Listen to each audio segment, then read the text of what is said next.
Hello दोस्तों, आज मैं आपको बिल्कुल गांव के स्टाइल का सपेता बना के दिखाने जा रही हूँ। ये देखिए उड़द की दाल है, मैंने सवेरे से भिगो के रख दी थी। ये देखिए बिल्कुल भीग गई है, काली वाली है।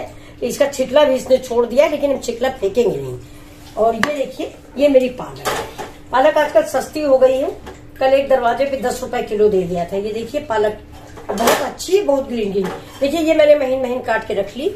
और ये अब ये दोनों मिक्स करके हम इसमें कुकर में रख देते हैं। ये बिल्कुल देसी स्टाइल का सपेता है, जैसे कि गांव में बनता है। देखिए इसको हम कुकर में डालते हैं।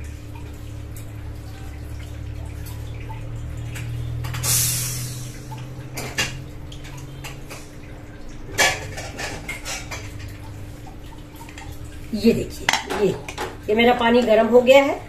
ये गैस बंद कर दी थी मैंने। ये देखिए मेरा पानी गर्म है और इसमें हमने डाला है, देखिए सबसे मेन चीज हींग है। मैंने सबसे पहले इसमें हींग डाली है, फिर इसमें नमक डाला है, बस बाकी इसमें कुछ नहीं डालेंगे। और इसको चला के ये देखिए मिक्स कर दिया है। ये उड़द की दाल और साग दोनों मिक्स कर दिया है। और मिक्स करने के बाद मैंने इसमें देखिए प्रेशर लगा के इसको बंद कर देते हैं। अब ये धीमी धीमी आंच पे, बहुत तेज आंच पे मत रखिए। साग जितना धीमी आंच पे बनता है उतना ही अच्छा साग बनता है। तो ये धीमी आंच पे पकता है, सपेता है। इस समय जाड़ा है ना, जाड़े में सागों की भरमार होती है। आप पालक बनाइए, बथुआ बनाइए। ज्यादातर लोग बथुआ पसंद करते क्योंकि पालक ठंडा होता है। और बथुआ है, मेथी है, सोया है, ये गर्म होता है। हर जगह सोया मिलता भी नहीं है, ये भी एक बड़ी प्रॉब्लम है। तो मेथी सोया मिक्स बनाइए, खाली मेथी बनाइए, खाली सोया बनाइए। ये तो फिलहाल मैं पालक ली थी तो ये पालक का बना रही हूँ। एक बात और है, ये पालक का सपेता जो है ये मेरे यहाँ इधर क्या कहते हैं, लखनऊ साइड मेरी दादी बनाती थी। वो एमपी की थी। अब वो एमपी स्टाइल बनाती थी। वहाँ क्या बनता था कि ये जो उड़द की दाल है इसको वो क्या करती थी कि कढ़ाई में चढ़ाती थी, लोहे की कढ़ाई में। एक मुट्ठी उड़द की दाल ली, एक मुट्ठी चावल ली। तब का मेजरमेंट नहीं था या कोई मेजरमेंट का अलग से ऑप्शन नहीं था। एक मुट्ठी उड़द की दाल ले ली, एक मुट्ठी चावल ले ली।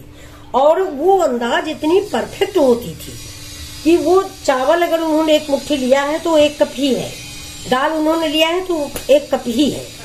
और इसके बाद उसको वो डाल देती थी कुकर में। और कुकर में डालने के बाद कढ़ाई में कढ़ाई में डालने के बाद वो उसी में पालक डाल देती थी और थाली से ढक देती थी। गैस का या सिलेंडर का कोई बवाल नहीं था।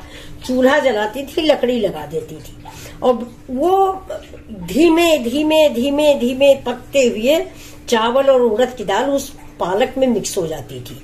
और सिर्फ पालक नहीं, सबसे ज्यादा वो चने का साग बनाती थी। गांव में रहती थी, चने का साग गांव वाले तोड़ के दे जाते थे, तो चने का साग बनाती थी। और हसिया होता था एक, पांसुल भी बोलते हैं उसको, हसिया भी बोलते, ऐसे डिजाइन का बना होता टेढ़ा टेढ़ा। उसमें साग काटती थी, इतना बारीक साग काटती थी कि हम और आप चने का साग नहीं काट सकते हो जितना बारीक वो काटती थी। तो वो कढ़ाई में चने के साग के साथ ये चावल और उड़द की दाल डाल के सपेता बनाती थी। और वो सपेता और बाद में उसको कम से कम 1 पोटी 1.5 पोटी लहसुन डालती थी और आधा चम्मच हींग डालती थी, 5-6 लाल मिर्चे और हरी मिर्चे डालती थी। फिर कढ़ाई में, लोहे की ही कढ़ाई में उसका तड़का लगाती थी। फिर भूनते भूनते भूनते उसमें कम से कम आधा घंटा लग जाता। इतनी स्वादिष्ट रेसिपी बनती थी कि वो हम आप नहीं बना पाते। लेकिन आप देखिए मैं सपेता बिल्कुल गांव की स्टाइल के बना रही हूँ। अब ये दाल पक जाए, इसके बाद इसमें छोंक लगाते हैं। हेलो दोस्तों, अब देखते हैं मेरा सपेता कितना तैयार हुआ। ये देखिए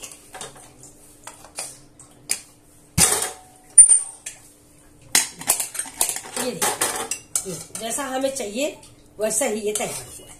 ये देखिए अब इसको ऐसे, अब इसमें क्या करेंगे, अब ये बन नहीं गया, अभी इसमें बहुत टाइम लगने वाला है। देखिएगा ये मैंने फिर से गैस जलाया।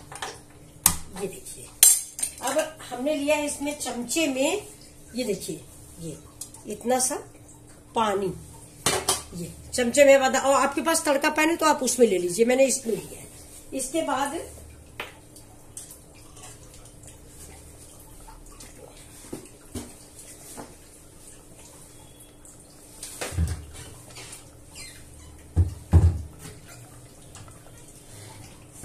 इसमें डालेंगे, देखिए थोड़ा सा बेसन का आटा।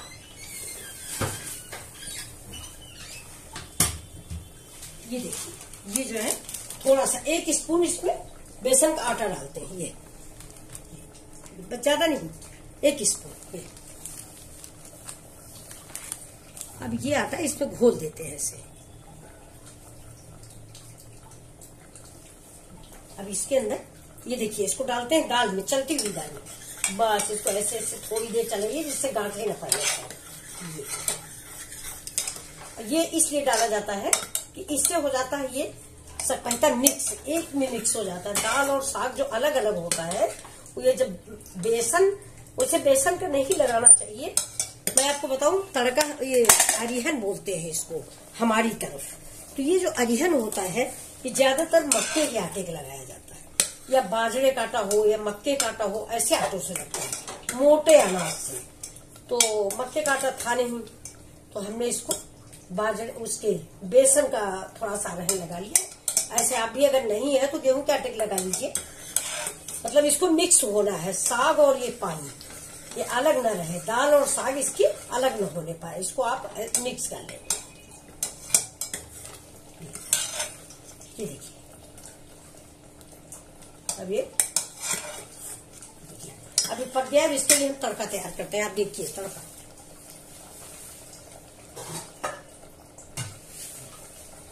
अब ये साग उतार लेते हैं, साग हम इधर रख देते हैं। ये देखिए, ये मेरा तड़के का सामान है, बिल्कुल देसी स्टाइल का तड़का है। ये देखिए, लहसुन है ज्यादा, करीब 2 पोटी लहसुन है। मिर्च थोड़ा कम डालते हैं इसलिए 1-2 मिर्चें। और ये देखिए, फिर से मैं हींग का इस्तेमाल करूंगी। और टमाटर है। टमाटर क्यों है आप पूछिए? टमाटर इसलिए है कि जो गांव में सकपैता बनता है वहां पे होती आम की खटाई, जो आम सुखा लिया जाता है उसकी खटाई होती है। अब यहाँ पर मेरे पास आम की खटाई मौजूद नहीं है, तो मैंने थोड़ा सा अमचूर डाला है। और क्योंकि ये टमाटर भी हाइब्रिड का है, ये खट्टा नहीं होता है, इसलिए मैंने क्या किया कि थोड़ा सा अमचूर भी उसमें मिक्स किया है। अब देखिए, एक बात और मैं आपको बताना चाहती हूँ, जो मैं नहीं करती लेकिन मैं आपको बता रही हूँ। ये जो ऑयल पड़ता है, मस्टर्ड ऑयल, सरसों का तेल, सकपैता इसी तेल में अच्छा लगता है। आप रिफाइन इस्तेमाल करें, घी इस्तेमाल करें, घी अलग से डाल के खाइएगा तब अच्छा लगेगा। लेकिन तड़का, हमको तो हर सब्जी में तड़का मस्टर्ड ऑयल का ही अच्छा लगता है। और इस सकपैता में पालक हो, बथुआ हो, इसमें तेल का तड़का जो लगता है उसमें तेल बहुत डाला जाता है। ज्यादा तेल होना चाहिए, इतना कि सकपैता में मिक्स हो जाए, दिखता रहे। लेकिन मैंने ज्यादा नहीं डाला है क्योंकि थोड़ा तेल हम लोग नुकसान करता है, नहीं खाना चाहिए। तो देखिए, ये तेल मेरा गर्म हो गया। अब पहले सबसे पहले मैं लहसुन डालूंगी। इसमें मैं प्याज व्याज की इस्तेमाल नहीं करती, ये इसी समय हरा मिर्च। ये देखिए, अब ये पक रहा मेरा, और ये मेरा सकपैता रेडी है। ये ढका रखा है, इसी में हम इसको, ये देखिए। और साग में हम हल्दी भी नहीं डालते हैं।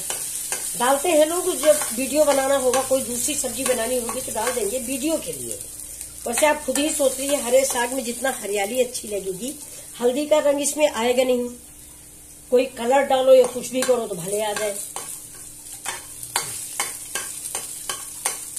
और इसमें 2 लाल मिर्चें भी समूचे डाल दीजिए, लेकिन हमारे यहाँ बच्चे बच्चे खाएंगे तो थोड़ा कड़वा हो जाता है।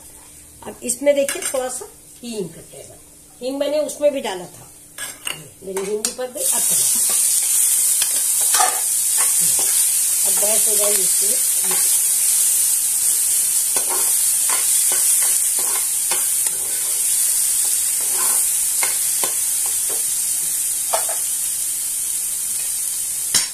अब देखिए, इसको हम इसी ढक देते हैं।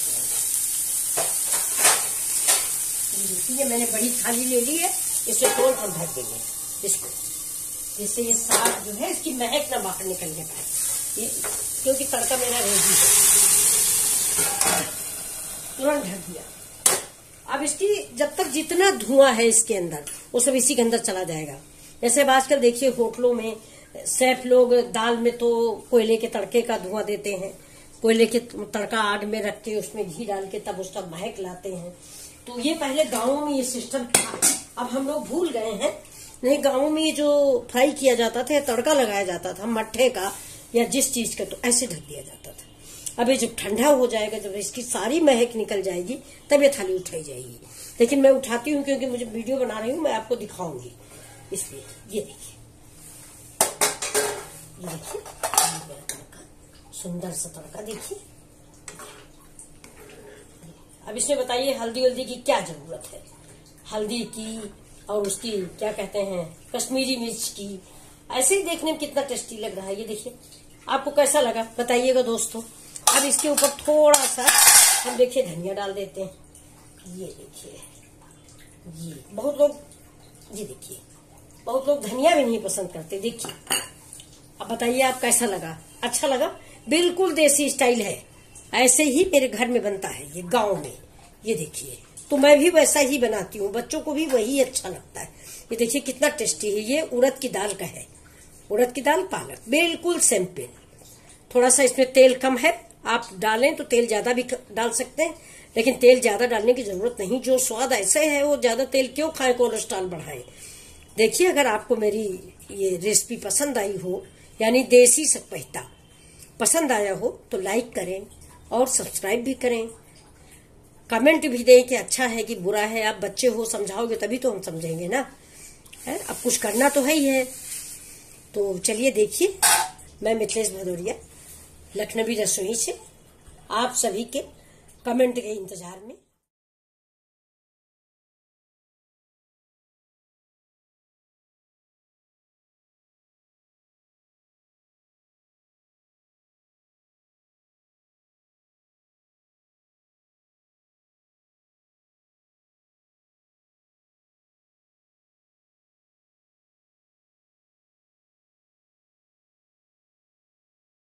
कमेंट के इंतजार में।